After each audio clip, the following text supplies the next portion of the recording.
First, you have some time to look at questions 1 to 4.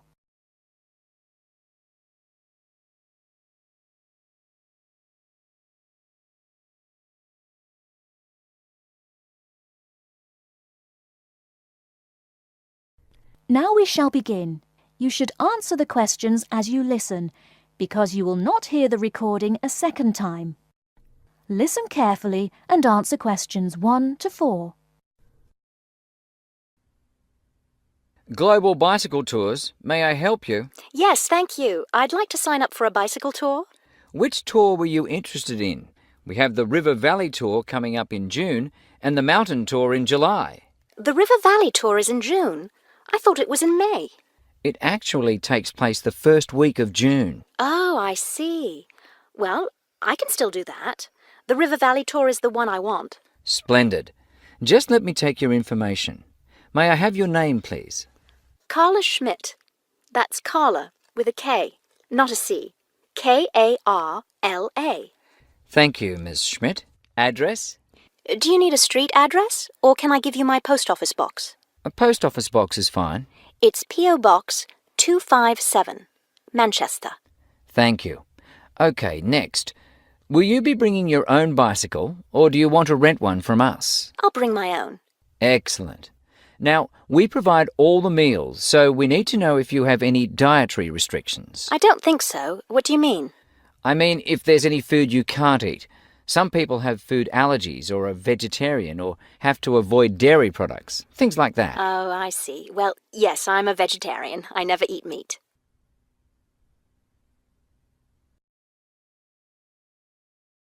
Before you hear the rest of the conversation, you have some time to look at questions 5 to 10.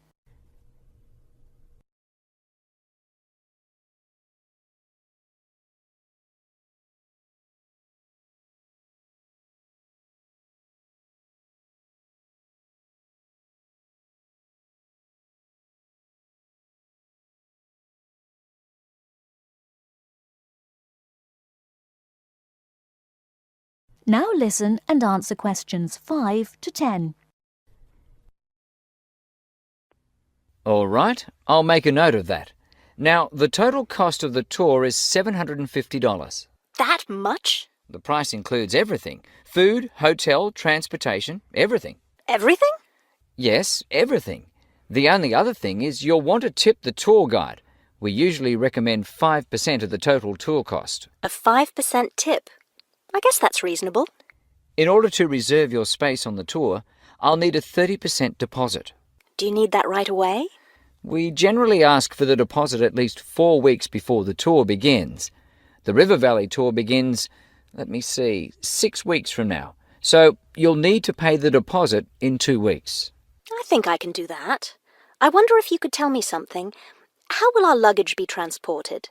Do we carry it on our bicycles? No, you leave that to us. We have a van that carries your luggage from hotel to hotel each day, so you don't have to worry about it. Great. I have a luggage rack for my bike, but I guess I won't have to bring that. No, you won't. But there are a few items we recommend that you bring. We can't control the weather, so you should bring a raincoat or rain gear. Yes, that's a good idea. And I should have my own spare tire too, shouldn't I? Actually, you don't need that, as our guide always carries some. And of course, you won't need maps either, since our guide has the route all planned. What about a water bottle? I'll need that, won't I? Yes, you should definitely have a water bottle. A camera would be a good idea too, since that tour goes through some very scenic areas. I have a guidebook of that area. I wonder if I should bring it along. We don't recommend guidebooks. It would just be extra weight, and the tour guide knows a great deal about the area. Yes, I see. Is there anything else I need to know? I think we've covered the important points. I'll send you a tour brochure, and you can call again if you have any questions. Thank you very much.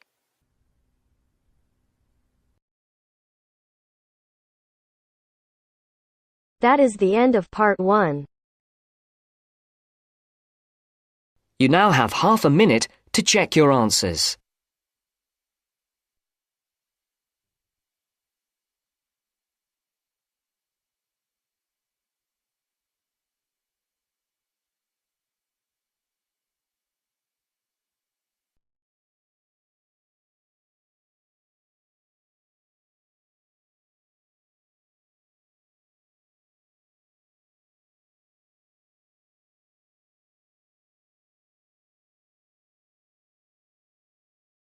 Now turns to Part 2. Part 2. You will hear an accommodation officer telling students about different halls of residence. You now have 30 seconds to read questions 11 to 15.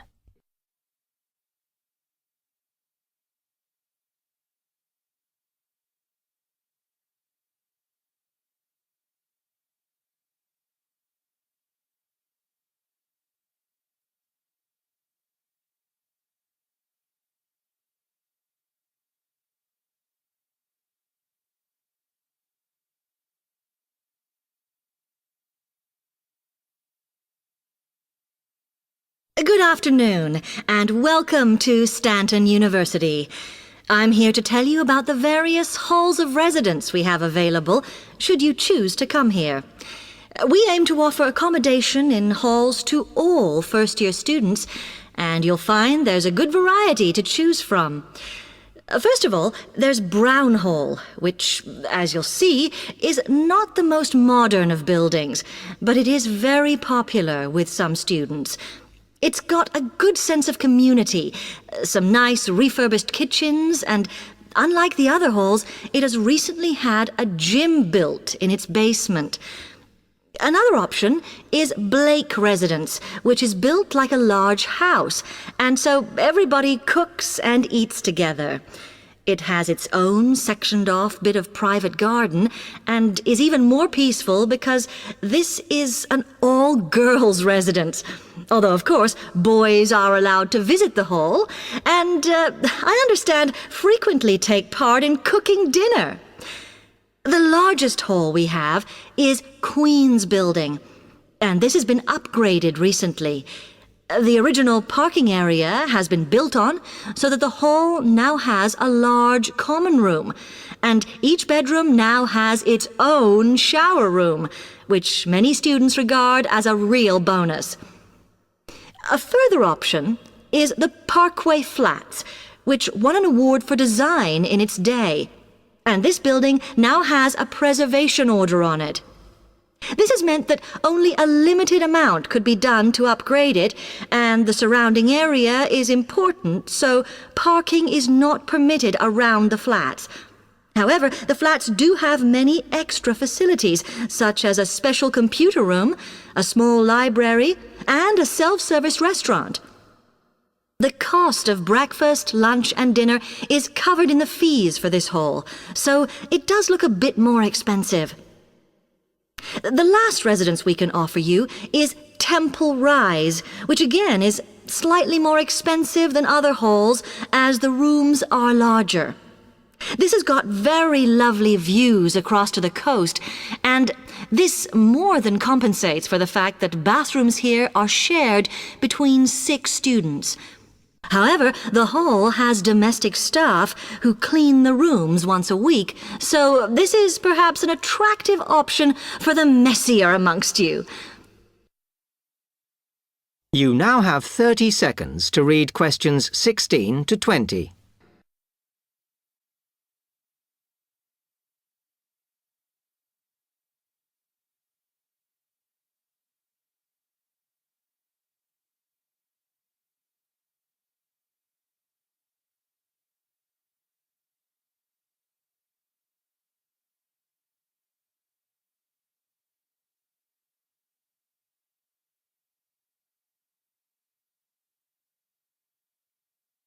Now, if I can just show on this wall map here where they all are, you might like to go and have a look round. If you come into the main university entrance, at the first junction, you'll find that Brown Hall is on the corner opposite the theatre. So you're nice and near the station here, though I think it can get a bit noisy with traffic. The same applies to Blake Residence, which is directly facing the junction to the university entrance. These halls are often used by medical students and such like, as they're out all day, so don't notice the noise. Anyway, if you then walk along Campus Road towards the main circle, you'll see the library on the corner, and Queen's Building is just past that as you head north.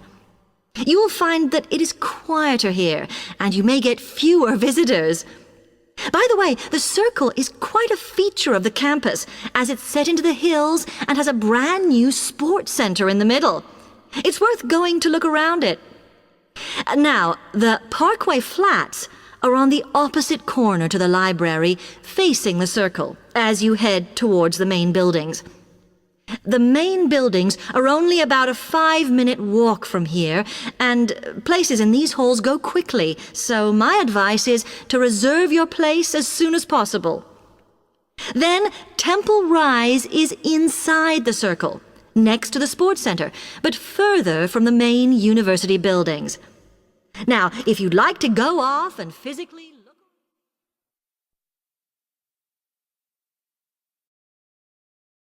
That is the end of part 2. You now have half a minute to check your answers.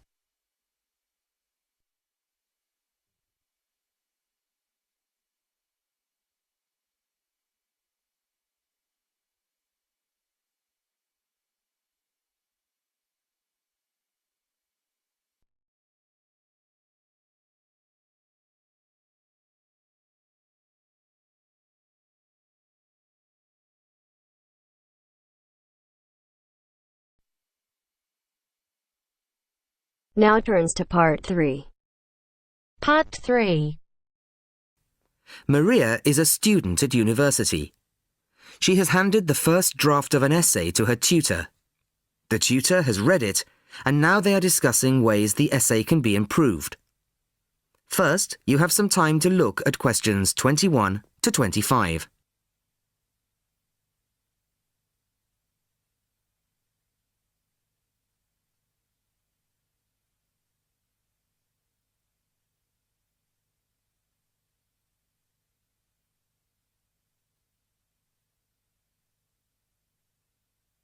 Listen carefully to the first part of the conversation and answer questions 21 to 25. Well, Maria, I have to say I was quite impressed by your essay. It's a big improvement on the last one. Really?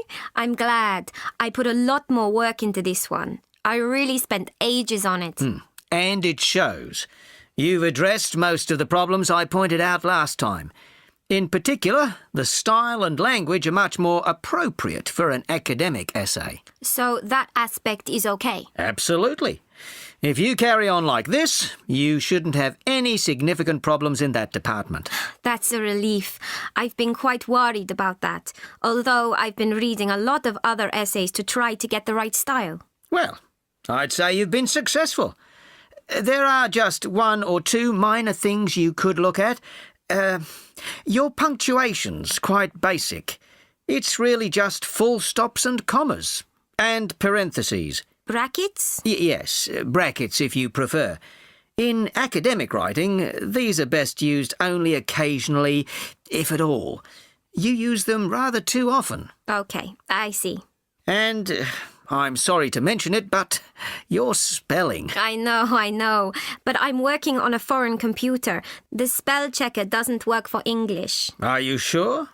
Have you tried changing the setting to English? No, I haven't. Well, I should see if that's possible. I haven't marked you down this time, but, well, some of my colleagues are a bit old-fashioned about spelling. I'd try to get that sorted out if I were you. Okay, I understand. I'll try to change the setting.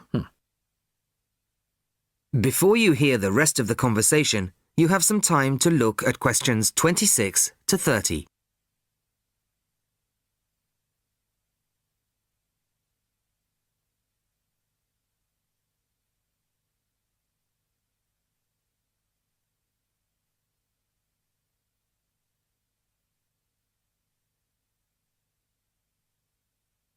Now listen and answer questions 26 to 30.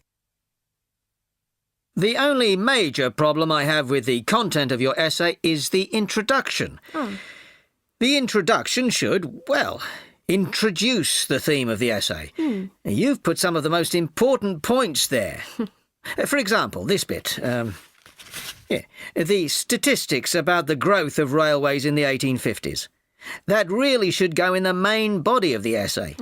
And so should this paragraph about changes in patterns of employment. In general, I'd say your introductory section should be no more than half as long as it is at the moment. Okay. And I should move those points forward? Precisely. And going back to the railways, they're one of the most significant factors for change in this period. But apart from those statistics in the introduction, you only briefly mention them. I'd like to see a lot more on that, and the influence the expansion of the railways had on patterns of social and economic behaviour. You mean how with the railways people could travel to find work and could meet people from other areas? Exactly. Then in the midsection, well, it's not a big thing, but this quotation from the Times. You think it's too long? Well, you said it. I couldn't think of a way to shorten it. Do you think it's really necessary? You mean I could just get rid of it? Yes. You've already made the point and backed it up with other evidence. The quotation's redundant, really. Okay, well, that'll be easy. There were various other minor points, which I've noted in the margins. You can look at those later. But moving forward to the end here, I wasn't quite sure what this meant. The final paragraph? Yes. Are you saying that, on the whole, the changes of the mid-19th century tended to improve the lives of ordinary people or not? It's not very clear. It's not? No, it isn't. I'd add a few lines clarifying your position. Okay. When do you want the final draft? No, the end of term will be fine. But there was just one other thing, the bibliography. Did you really read all these books? No. Just the books you actually consulted will be fine. You don't need to include everything ever published on the subject. Right, okay. Thanks. Bye. Goodbye.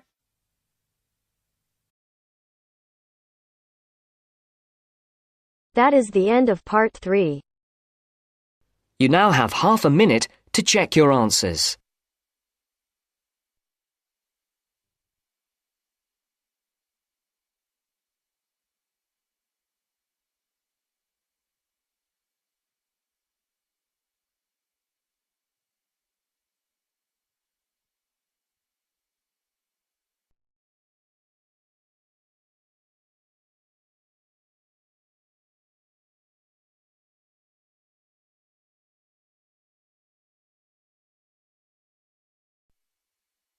Now turns to part 4. Part 4. You'll hear a lecture on human civilization. First, you have some time to look at questions 31 to 40.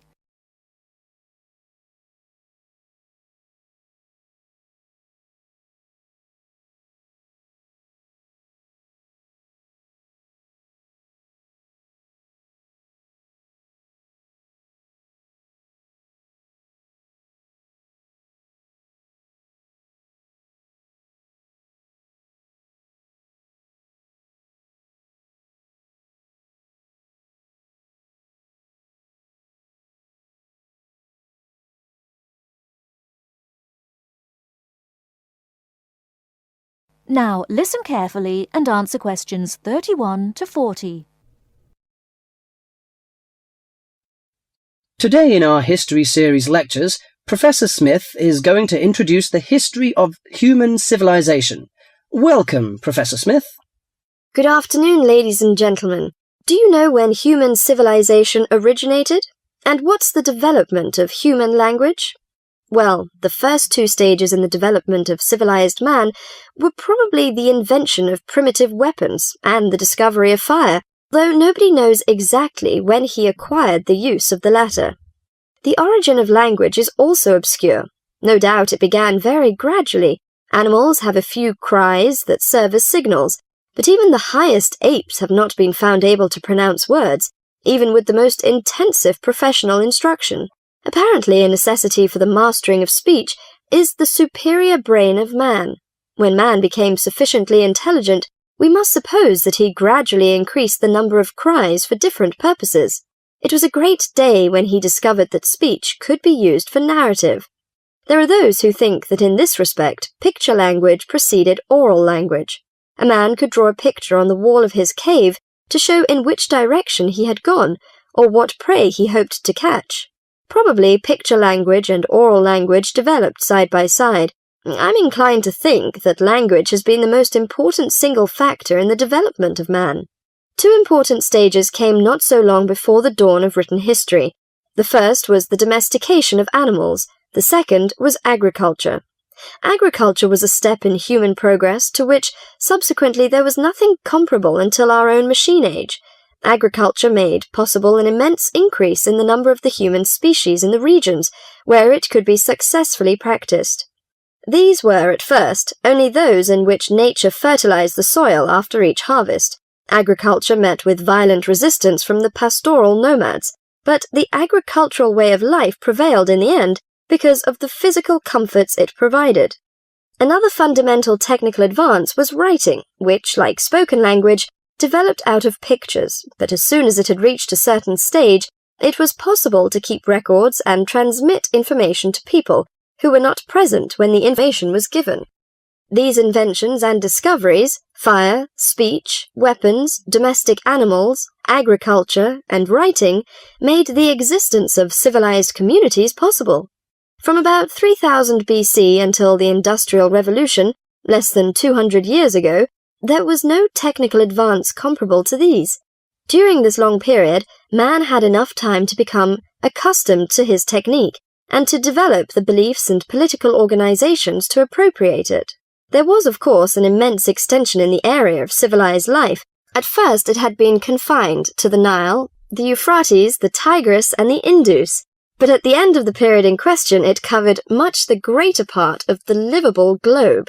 I do not mean to suggest that there was no technical progress during this long time. There was progress. There were even two inventions of great importance, namely gunpowder and the mariner's compass, but neither of these can be compared in their revolutionary power to such things as speech and writing and agriculture. That is the end of part 4. You now have half a minute to check your answers.